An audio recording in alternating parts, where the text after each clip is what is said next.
রাজবাড়ীর গোয়ালন্দে নুরুল হক ওরফে নুরা পাগলার মাজার ও বাড়িতে তৌহিদি জনতার ব্যানারে হামলা হয়েছে।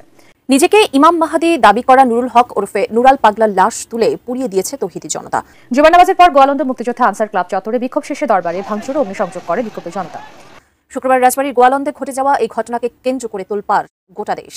এদিকে এই ঘটনায় তীব্র নিন্দা জানিয়ে বিবৃতি দিয়েছে অন্তর্বর্তী সরকার।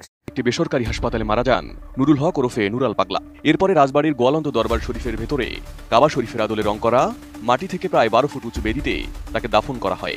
স্থানীয়দের অভিযোগ, এ দাফন প্রক্রিয়া সম্পূর্ণ শরীয়ত বিরোধী। কবরের সাইনবোর্ডে লেখা হয় ইমাম মাহাদির দরবার শরীফ।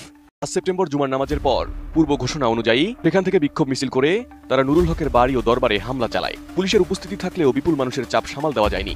ভাঙচুরকারীরা নুরুল হকের কবর থেকে মরদেহ তুলে নেয়। পরে সেটি ঢাকা খুলনা মহাসড়কের পদ্মার মোড়ে নিয়ে আগুনে পুড়িয়ে ফেলে।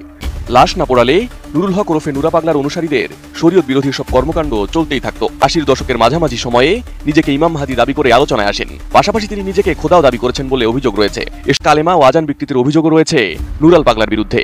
আর এর জেরেই তৌহিদি জনতা দরবারে ভাঙচুর এবং লাশ পোড়ানোর ঘটনা ঘটায়। এতে দরবারের ভক্ত সহ 50 জনের বেশি আহত হন। সরকার এই ঘটনাকে অমানবিক ও ঘৃণ্য কাজ আখ্যা দিয়ে বিবৃতি দিয়েছে।